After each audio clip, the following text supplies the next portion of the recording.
I've always believed my family was close-knit, the type of unit where support came without strings attached. But the last few weeks have left me questioning everything. My fiancé and I have been planning our wedding for over a year now. The date was set 6 months ago, May 25th, a spring day that felt just right for us. We've sent out save the dates, booked a venue, and poured hours into every tiny detail. It's our dream wedding, something we've worked toward together with so much love and excitement. But then my sister, Claire, dropped her big news at Sunday dinner. She's getting married, too. I was genuinely happy for her. Claire and I have always been close. Despite our differences, she's the life of the party while I'm more of a planner. We've shared everything growing up, from clothes to secrets. I was thrilled for her to find her person, and I said so immediately. But then came the twist. Claire wants her wedding to be before mine. The room fell silent when she announced it.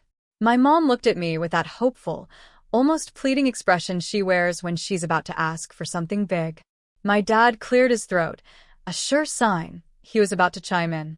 "Sweetheart," my mom started gently, "since Claire just got engaged, wouldn't it be nice to let her go first? You know, so she doesn't feel rushed." Rushed? My sister was sitting there, grinning ear to ear like she'd won some silent competition, without a single sign of worry about being rushed. Meanwhile, I could feel my pulse pounding in my ears. "Wait, you're asking me to move my wedding date?" I asked, my voice trembling just enough to betray my growing frustration. "Not move, necessarily," my dad interjected, always the peacemaker. "Just consider postponing it a bit. Claire hasn't had the time to plan like you have, and it wouldn't be fair for her to be under so much pressure." Fair? How is this fair? I had spent over a year meticulously planning every detail, coordinating with vendors, and navigating endless decisions with my fiancé, David. Now, they wanted me to upend all of that because Claire felt like jumping the line? I glanced at her, hoping for some kind of solidarity, maybe an acknowledgement that this was a ridiculous ask. But Claire just shrugged, like this was all perfectly reasonable. "It's just that I've always imagined being the first to get married," she said. "You know, as the older sister." That was when I realized this wasn't just about logistics. This was about her ego. Claire had always been the golden child, the one who could do no wrong. If I got a B+, she got an A. If I joined a club, she became the president of it. And now if I got engaged, she needed to get married first. David, bless his heart, tried to jump in. "We've already put down deposits," he pointed out, his tone calm but firm. "Changing the date would cost us thousands, not to mention the hassle of rescheduling everything." My mom waved him off like he was talking about monopoly money. "We could help with some of the costs," she offered. But I knew better. My parents weren't exactly swimming in cash, and even if they were, this wasn't about money. It was about principle. "I don't think you understand what you're asking," I said, trying to keep my voice steady. "This isn't just about a date. It's about a year of planning, of dreaming about this day. Why should I have to sacrifice all of that just because Claire wants to go first?" "You're making this into a bigger deal than it needs to be," my mom replied, her tone edging toward exasperation. "Family comes first. And this is what families do. They support each other." I couldn't believe what I was hearing. Supporting Claire meant tearing apart my own plans? What about supporting me? The rest of the dinner was a blur. Claire played the victim, painting herself as someone who just wanted to fulfill a lifelong dream. My parents kept insisting this was for the greater good, as if that somehow justified it. By the time David and I left, I was so angry I could barely speak. In the car, David reached for my hand. "We don't have to do this," he said softly. "This is our wedding. Don't let them take that away from us." I nodded, grateful for his unwavering support. But deep down, I knew this wasn't just about the wedding anymore. It was about standing up for myself for once in my life. And I wasn't sure if my family would forgive me for it. What should I do? Should I stand my ground and risk alienating my family? Or give in and let Claire have her way? And if I do stand firm, how do I make them see how unfair they're being without causing a full-blown rift? The days after that dinner felt like walking on glass shards. Every phone call from my mom carried this unspoken expectation that I'd suddenly see reason and sacrifice my plans for Claire. It didn't help that my sister wasn't exactly shy about reminding me how much this meant to her. Every interaction turned into a guilt trip, laced with the subtle implication that I was being selfish. At first, I tried to avoid the conflict entirely. I stopped answering calls and let David handle the texts from my mom asking if we'd thought about it, but avoidance only worked for so long. My parents showed up unannounced at our apartment one evening, carrying takeout and heavy doses of what I could only describe as emotional manipulation. "Sweetheart," my mom began as she unpacked the food onto our tiny dining table, "we know this is hard for you. But you have to think about the bigger picture. Claire doesn't have the time to wait, and..." "Wait for what?" I cut her off, unable to keep my frustration at bay. "She's been engaged for 3 weeks. She doesn't even have a venue or a guest list. Why does that suddenly mean I have to move my wedding?" My dad stepped in, his tone calmer but no less aggravating. "We're not saying you have to do anything. We're asking if you'd consider it, for the sake of family harmony. We just don't want this to become a source of resentment between you and Claire." Resentment? The word hit me like a slap. If anything, I was the one feeling resentful. Claire had steamrolled her way through life with our parents paving the road for her, and now they expected me to step aside, yet again, to keep the peace. David sat beside me, his hand resting on my knee, a quiet anchor in the storm.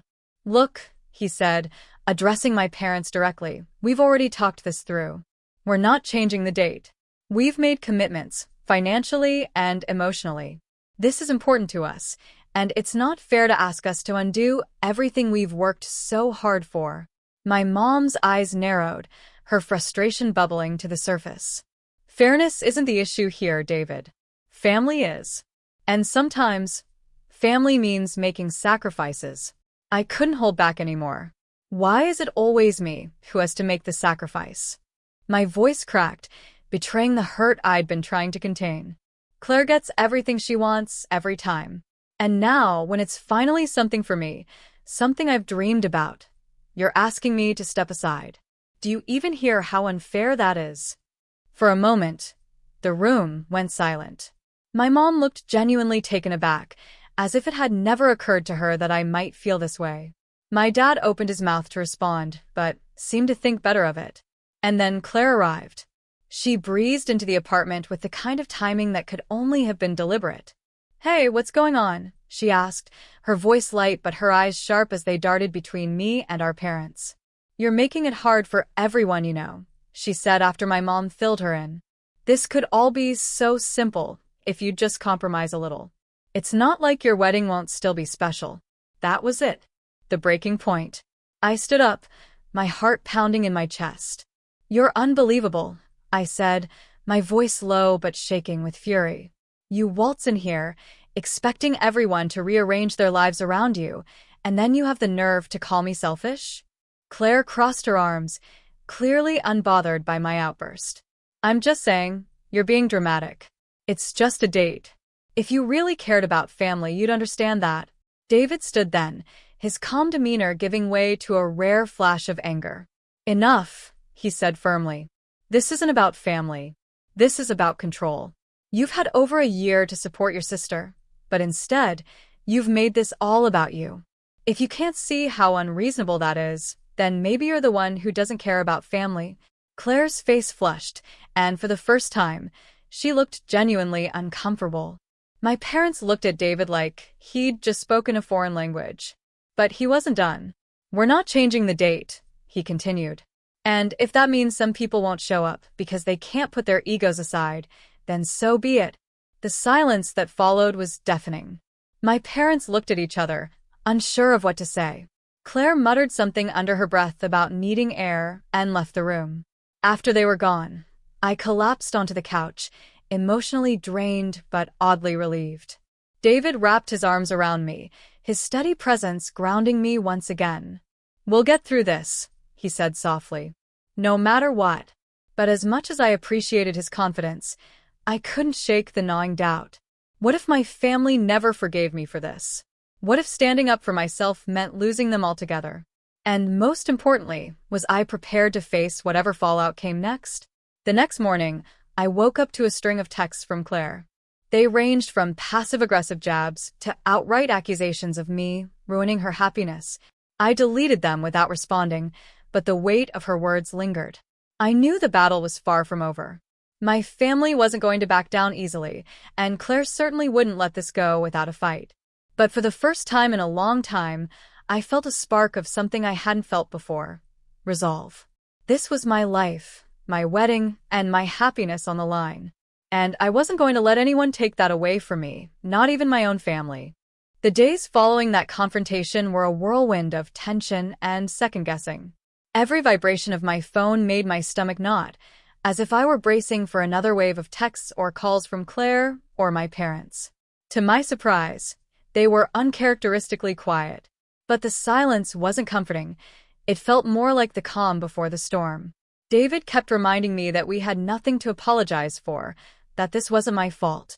And while I wanted to believe him, the lingering guilt gnawed at me. My family's expectations had always been a shadow over my decisions, and standing up to them now felt like an unfamiliar, shaky step into the unknown. When the silence finally broke, it wasn't Claire, it was my mom. She invited me to lunch, using her most saccharine, non-threatening tone. I agreed, hoping against my better judgment that she might come around.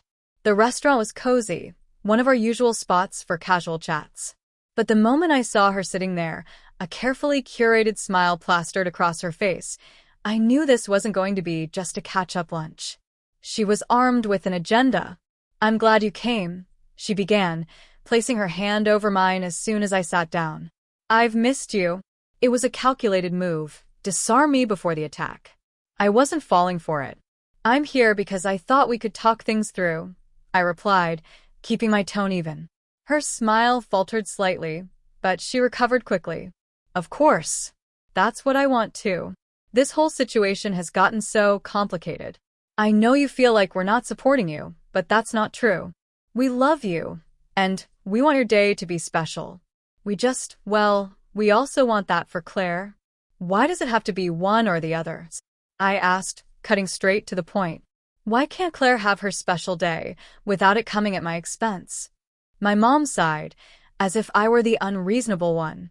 "It's not about expense, sweetheart. It's about timing. Claire's fiancé has a very demanding job. He's only free for a few months next year, and she doesn't want to wait longer. You've already had so much time to plan, and she's feeling like she's playing catch-up. As her sister, I thought you'd understand that." Her words felt like a slap. "So because she feels rushed, I have to undo everything I've worked for? Do you even hear how unfair that is?" "It's not about fairness," she said, her voice edging into frustration. "It's about being there for each other. She's your sister. You've always been the responsible one, the one who can handle compromise. This is just another way you can show that." There it was again, the same narrative that had followed me my whole life. I was the responsible one, the one who bent to keep the peace, while Claire breezed through life without a care. The weight of it was suffocating. "I've been compromising my whole life," I said, my voice steady but low. "Every time Claire wanted something, I was expected to step aside. But this is different. This is my wedding, my future. And I'm not going to let her or you take that away from me." My mom leaned back, clearly not expecting such a firm response. "You're being stubborn," she said finally. "This isn't who you are." "No," I said, standing my ground. "This is exactly who I am. For the first time, I'm standing up for myself. And if you can't see that, then maybe you never really knew me." Her expression softened, but I could see the hurt in her eyes. She wasn't used to me pushing back, and I think it scared her as much as it surprised her. "I just don't want this to ruin your relationship with Claire," she said quietly. "That's on her, not me," I replied. "I've done nothing wrong." The rest of the lunch was strained. We made small talk, avoided the elephant in the room, and parted with a polite but distant hug. As I walked back to my car, I felt both drained and oddly empowered. When I got home, David was waiting for me. He listened patiently as I recounted every word, his brow furrowing when I told him about my mom's insistence that I compromise yet again. You did the right thing, he said firmly. It's not your job to fix their dynamic. But as much as his words reassured me, the fallout was far from over. A few days later, I got a call from an aunt I hadn't spoken to in months.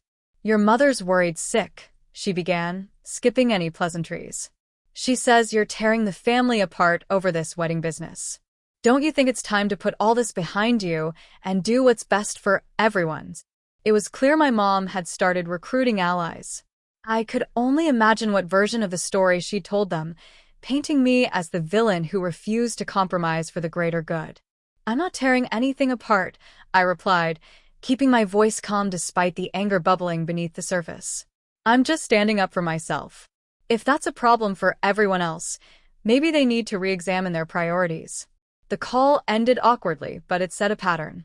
Over the next week, I heard from 3 more relatives, each one echoing my mom's arguments with varying degrees of subtlety. Some tried to guilt me, others outright accused me of being selfish. But the worst was yet to come. Claire called, and for once, there was no pretense of civility. You're ruining everything, she spat, her voice dripping with venom. All I wanted was one thing, one chance to have something first for once. But you couldn't even give me that. Her words stunned me into silence. For once, I finally managed to say, are you seriously trying to act like you haven't been handed everything your whole life? You always think you're so perfect, she snapped. Little Miss Responsible, always doing the right thing. But you're just as selfish as anyone else. Maybe worse. I hung up before she could say more. My hands were shaking, my chest tight with anger and sadness. David found me sitting on the couch, staring at nothing. What happened? He asked, his voice full of concern. Claire, I said simply. She called me selfish. He pulled me into his arms, letting me cry out the frustration I'd been holding in. You're not selfish, he said softly. You're just finally putting yourself first. And if they can't see that, then that's on them, not you. But even as his words soothed me, I couldn't shake the feeling that this battle was far from over. The tension with my family had reached a breaking point. Weeks of silence, sharp words, and calculated guilt trips had chipped away at me, leaving me emotionally raw. I clung to David like a lifeline, grateful that he stood so unwaveringly by my side, but even his calm assurances couldn't erase the hollow ache of knowing my family was against me. As the wedding date grew closer, I decided I had to stop waiting for the storm to pass and take control of the situation. Avoiding the conflict wasn't helping, and I couldn't spend the next few months trapped in this limbo of resentment and doubt. If my family was going to stand in opposition to me, I at least wanted to make my position clear, once and for all. So, I invited everyone, my parents, Claire, and David, to a sit-down meeting at our apartment. It wasn't ideal. I knew emotions would run high, but I also knew this needed to happen face-to-face. I spent the night before rehearsing what I would say, rewriting the words in my head 100 times. When the day came, my parents arrived first, their usual warm smiles replaced by guarded expressions. Claire followed a few minutes later, her presence as sharp and cold as a blade. David sat next to me, his hand on my knee, silently lending me strength. I took a deep breath and began. Thank you for coming. I know things have been tense and I wanted us to talk this through together. Because honestly, I can't keep doing this. My mom was the first to respond, her tone already defensive. We're here because we want to fix this too. But we can't if you keep shutting us out. I shook my head. I'm not shutting anyone out. I've been trying to explain how I feel, but it seems like no one's listening. So I'm going to say this one last time, and I need you to really hear me. The room fell silent. Even Claire, who'd been fidgeting with her phone, looked up. This wedding is important to me. It's not just about a date or a party. It's about celebrating the life David and I are building together. We've spent over a year planning this. We've poured our hearts into it. And it's not fair for anyone to ask us to change that because Claire decided she wants to get married first. Claire scoffed, but I held up a hand to stop her. I'm not done. Her mouth snapped shut, and I continued. You've called me selfish. You've accused me of tearing this family apart. But what you're asking of me isn't fair. It's not about compromise, it's about control. And for once, I'm not giving in. I love you all, but I'm not going to sacrifice my happiness to make someone else feel better about their timeline. My dad, who had been silent until now, finally spoke. We're not trying to control you. We're just trying to keep the family together. Don't you see how much this is hurting everyone? I see how much it's hurting me, I shot back, my voice firm. And for once, I'm not going to ignore that. If Claire's happiness depends on me tearing apart my plans, then maybe she needs to rethink what really makes her happy. Claire's face turned red. This isn't just about me, she snapped. It's about the fact that you've always had everything together, and I've always felt like I was in your shadow. For once, I wanted something to be about me. Her words hit like a gut punch. I had spent years feeling overshadowed by her charisma, her charm, her ability to effortlessly win people over. It had never occurred to me that she might feel the same way about me. I'm sorry you feel that way, I said, choosing my words carefully. But this isn't about shadows or competition. This is about my wedding, my life. You don't need to take this away from me to have something for yourself. Claire looked away, her jaw tight. My mom opened her mouth, likely to intervene, but David spoke up first. I think what's being missed here, he said, his voice steady and calm, is that this isn't just about family dynamics. It's about respect. Respect for the effort we've put into this, and respect for the boundaries we're setting. If you can't support us without strings attached, then maybe the issue isn't with us. It's with what you're expecting from us. The room went silent again. My mom looked down at her hands. My dad shifted uncomfortably, and Claire's defiance seemed to waver for the first time. I took another deep breath, feeling a flicker of hope. I love you all, I said, my voice softer now. I want you to be there for my wedding. But I'm not going to beg you to support me. If you can't do that, I'll understand. But this is my final decision. The date isn't changing. The weight of my words hung in the air. For a moment, no one spoke. Then, my dad cleared his throat. You're right, he said, his voice low but sincere. We've been unfair. I didn't want to see you and Claire at odds like this. But I realize now that asking you to change your plans wasn't the solution. My mom looked up, her eyes glistening with tears. I just wanted to make everyone happy, she murmured. But I see now that I went about it the wrong way. I'm sorry, sweetheart. I nodded, feeling the first stirrings of relief. Thank you. That means a lot. Claire didn't say anything at first. She stared at the floor, her expression unreadable. Finally, she sighed. I still think you're being stubborn, she said, her tone softer than before. But maybe I was too. It wasn't the heartfelt apology I'd hoped for, but it was a start. When they left, I felt a strange mix of exhaustion and peace. The wounds weren't fully healed, but the bleeding had stopped. David wrapped his arms around me, pressing a kiss to my temple. You handled that perfectly, he said. For the first time in weeks, I believed him. The wedding day came and went without a hitch. My family was there, smiles in place, even if some of them still carried traces of lingering tension. Claire was polite if distant, but she didn't cause any drama. As David and I shared our first dance, I felt a profound sense of gratitude, not just for him, but for myself, for standing my ground, for choosing happiness, even when it was hard. Because in the end, I realized something important. Family is important, but so is honoring yourself. And sometimes, the strongest bonds are the ones you build with the people who stand by you no matter what.